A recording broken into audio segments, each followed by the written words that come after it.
Hello friends, welcome to next gen GS.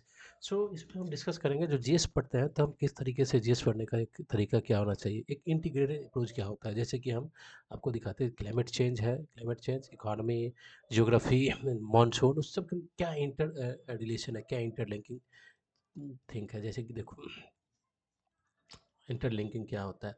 अब देखिए आप इंडिया के बारे में तो जानते हैं कि इंडिया का जो इकोनॉमी है वो किस पे डिपेंड करता है। एम्प्लॉयमेंट 45% आप कहाँ मानते हैं, एग्रीकल्चर के ऊपर है। एग्रीकल्चर किसके ऊपर डिपेंड करता है, मानसून पे डिपेंड करता है। ठीक, मानसून पे डिपेंड करता है ना, क्योंकि 80% जो आपका आ, बारिश होता है वो मानसून से ही होता है। ठीक, समझ गए।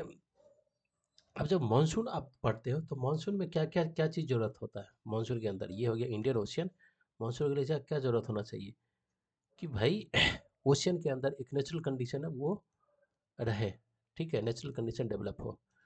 एल नीनो का यदि इफेक्ट होगा तो मानसून वीक हो जाएगा। ठीक, मानसून वीक हो जाएगा। ठीक, एल नीनो की घटना के पीछे का क्या रीजन है, एल नीनो की घटना के पीछे क्या रीजन है। ठीक, जहाँ पे क्या आना चाहिए, कोल्ड करंट की जगह पे क्या आ जाता है, वार्म करंट आ जाता है। ठीक, अब देखो मैं आपको इधर बता रहा हूँ। अब देखो ये हो गया आपका, ये हो गया, यहीं से तो यहाँ पे कोल्ड करंट के वजह से क्या होना चाहिए, तो यहाँ पे हाई प्रेशर बेल्ट बनेगा, तो यहाँ से ये जाएगा, तो ये तो एल नीनो। इससे नॉर्मल ईयर में ये होता है, यहाँ पे कोल्ड करंट चलता है। लेकिन लानिना की मतलब एल नीनो में क्या होता है, एल नीनो के अंदर क्या होता है, यहाँ पे हाँ मतलब warm water, cold warm current. ठीक है, वार्म करंट की वजह से क्या होता है यहाँ पे एल नीनो आ जाता है। एल नीनो की वजह से क्या होता है, मानसून आपका वीक हो जाता है। ठीक, मानसून वीक होने के पीछे क्या और क्या दूसरा रीजन होगा, मानसून वीक होने के पीछे और क्या रीजन होना चाहिए। ठीक, ठीक, ओशियन के अंदर, ओशियन के अंदर जो ओशियन का टेम्परेचर है, ओशियन का टेम्परेचर है जब बढ़ जाएगा, ओशियन टेम्परेचर बढ़ जाएगा। ठीक, ओशियन टेम्परेचर बढ़ेगा तो उससे क्या होगा, जो ओशियन का एक नॉर्मल कंडीशन है, एक तो ये वर्टिकल टेम्परेचर डिफरेंसेस में प्रॉब्लम आएंगे। तो वाटर का क्या हो जाएगा, एक साइकिल इधर इधर बनेगा, एक साइकिल इधर बनेगा। तो टेम्परेचर कम टेम्परेचर बढ़ जाने से क्या होगा, क्या होगा, बहुत ज़्यादा, बहुत ज़्यादा वेपोराइजेशन होगा, वेपोराइजेशन होगा, वेपोराइजेशन होगा, वेपोराइजेशन होगा। तो ये एक एक्सेस वेपोराइजेशन होने से क्या हो सकता है, उससे भी प्रॉब्लम क्रिएट होगा, जो आपको मानसून डेवलप यहाँ से नहीं होगा। अभी देखिए, अभी डिटेल्स इसको हम नहीं देखेंगे।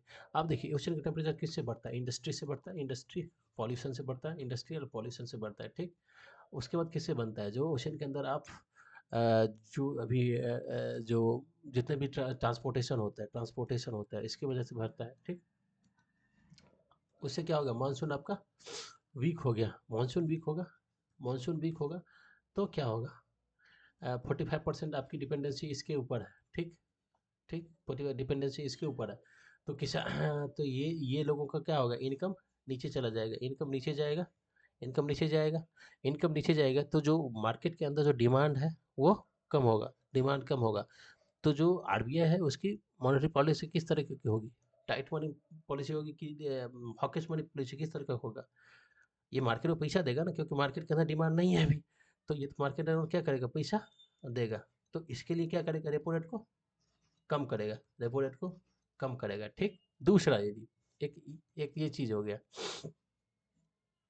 दूसरा यदि आप फैक्टर देखोगे यहाँ पे, मान लीजिए मानसून है कि मानसून फेल कर गया है, तो जो आपका स्मॉल एंड मार्जिनल किसान है, स्मॉल एंड मार्जिनल फार्मर है, जिसके पास 1 से 2 हेक्टेयर ज़मीन है। ठीक, 1 से 2 हेक्टेयर ज़मीन है, यदि यदि यदि वो वो उसकी यदि उपज नहीं हुआ, प्रोडक्शन नहीं हुआ है, उसका प्रोडक्शन नहीं हुआ तो वो फिर क्या करेगा, माइग्रेट करेगा, माइग्रेशन करेगा, माइग्रेशन करेगा, माइग्रेट करेगा, माइग्रेट करेगा तो कहाँ जाएगा आपके, माइग्रेट करेगा तो कहाँ जाएगा, अर्बन एरिया के अंदर। अर्बन एरिया में जाएगा तो यहाँ पे क्या होगा, स्लम्स डेवलप हो गए, स्लम्स डेवलप होंगे और अर्बन एरिया के जो इंफ्रास्ट्रक्चर है, बेसिक इंफ्रा, उस पर क्या बढ़ेगा, प्रेशर बढ़ेगा। ठीक, प्रेशर बढ़ेगा। और यदि अर्बन एरिया में स्लम अर्बन एरिया के अंदर यदि अलग अलग कल्चर के लोगों का जनसंख्या एक ही टाइम में बढ़ने लगा तो क्या होगा, एक कल्चरल क्लैश होने का चांसेस रहेगा, ठीक, कल्चरल क्लैश होने का चांसेस रहेगा, ठीक।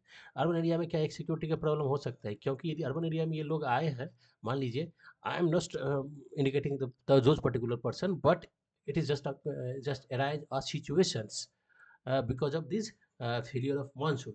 यदि अर्बन एरिया के अंदर आए हैं, यदि इसको एम्प्लॉयमेंट नहीं मिलेगा, तो एम्प्लॉयमेंट नहीं मिलेगा तो इसको फिर क्या करना पड़ेगा, अदर रॉन्ग वर्क, रॉन्ग काम की तरफ जाएगा, ठीक। तो अर्बन एरिया के अंदर प्रॉब्लम सिक्योरिटी का हो सकता है। दूसरा देखो, यदि मानसून फेल किया है, यदि मानसून फेल किया है, मानसून फेल किया है, तो गवर्नमेंट को क्या देना पड़ेगा, पैकेज, पैकेज देना पड़ेगा, पैकेज देना पड़ेगा। तो उससे क्या होगा, गवर्नमेंट का फिजिकल डेफिसिट क्या होगा, बढ़ेगा। फिजिकल डेफिसिट तो बढ़ेगा ना आपका। अभी आपके जीडीपी का कितना 3% रखना चाहिए फिजिकल डेफिसिट, लेकिन आप पैकेज देंगे तो गवर्नमेंट पैकेज देगा, कहाँ से देगा भाई, तो आपका रेवेन्यू, रेवेन्यू या कैपिटल, किस अकाउंट से देंगे पैसा के पैकेज। ये प्लान है कि नॉन प्लान है, ये प्लान एक्सपेंडिचर है कि नॉन प्लान है, नॉन प्लान एक्सपेंडिचर में आएगा, ये देना पड़ेगा। फिजिकल डेफिसिट बढ़ेगा, जीडीपी ये बढ़ जाएगी। यदि 4 से 4.5% आपका फिजिकल, 4.5% पे फिजिकल डेफिसिट चला गया, जैसे कि मान लो एक है आपका कोविड, कोविड के टाइम में क्या हुआ था, कोविड के टाइम में क्या हो गया था, 20 लाख करोड़ का पैकेज देना पड़ेगा। इससे क्या होगा, आपका फिजिकल डेफिसिट बढ़ा। फिजिकल डेफिसिट जैसे बढ़ेगा तो आपका इकोनॉमिक, उससे क्या होगा, एक वोलाटाइल सिचुएशन आएगा। तो इन्वेस्टर जो होगा, ये आपके कंट्री में, I am just, it is just it's normal situation है। इंडिया का भी इकोनॉमी उतनी कमज़ोर नहीं है कि इन्वेस्टर उस पर ट्रस्ट ना करे, लेकिन ये चीज़ है, ये वोलाटाइल सिचुएशन होगा तो इन्वेस्टर नहीं आएगा, क्योंकि जो रेटिंग एजेंसी है, रेटिंग एजेंसी है, वो क्या करेगा, आपके रेट को क्या करेगा, कम कर देगा, ट्रिपल बी में लेके ले आएगा, क्योंकि बोलेगा भाई फिजिकल डेफिसिट इतना है, यहाँ पे गारंटी नहीं है, क्योंकि गवर्नमेंट बहुत सारा फ्री में पैसा बांट रहा है, तो यहाँ का जो लोग है वो प्रोडक्टिव नहीं है, तो हम यहाँ पे पैसा लगाएंगे तो हमारा रिटर्न नहीं आएगा, तो आपका रिटर्न क्या करेगा, आपका क्रेडिट को ट्रिपल बी में कर देगा। उससे क्या होगा, जो इन्वेस्टर है वो बोलेगा हम आपकी कंट्री में तभी इन्वेस्ट करेंगे जब हमें रिटर्न जो है अच्छा मिलेगा तब। तो आपका जो पूंजीपति है, जो जिसको इन्वेस्टमेंट चाहिए, जिसमें इन्वेस्टमेंट चाहिए, वो क्या करेगा, या तो फॉर्म पोर्टफोलियो इन्वेस्टमेंट हो या डायरेक्ट इन्वेस्टमेंट हो, एफडीआई हो, उसमें क्या आपको अच्छा खासा रिटर्न देने का वादा करना पड़ेगा, अच्छा खासा रिटर्न देने का वादा करेंगे। अच्छा खासा रिटर्न कब देंगे, दो कंडीशन में दे सकते हैं, ठीक। या तो आपको प्रॉफिट बहुत ज़्यादा होगा तब, प्रॉफिट बहुत ज़्यादा होगा तब आप अच्छा रिटर्न दे सकते हैं, या तो क्या करेंगे आप, गलत प्रोडक्ट बनाकर प्रोडक्ट की क्वालिटी को कम करेंगे, प्रोडक्ट की क्वालिटी को कम करके आप क्या करेंगे, इसमें लागत को कम करेंगे, तो इससे रिटर्न ज़्यादा आएगा, तो फिर आप ये कर सकते हैं। तो प्रोडक्ट क्वालिटी कम होगा तो आपकी कंपटीशन नहीं हो पाएगा फॉरेन मार्केट के अंदर, ठीक, कंपटीशन नहीं होगा फॉरेन मार्केट की तरफ। I am just integrating the all this topic, इसको हम और भी इसको खींच सकते हैं, but just I am just giving you a simple idea. So thank you for watching it, please like share and subscribe. इसको और खींच सकते थे, लेकिन इसको यहीं पर रोक देते हैं।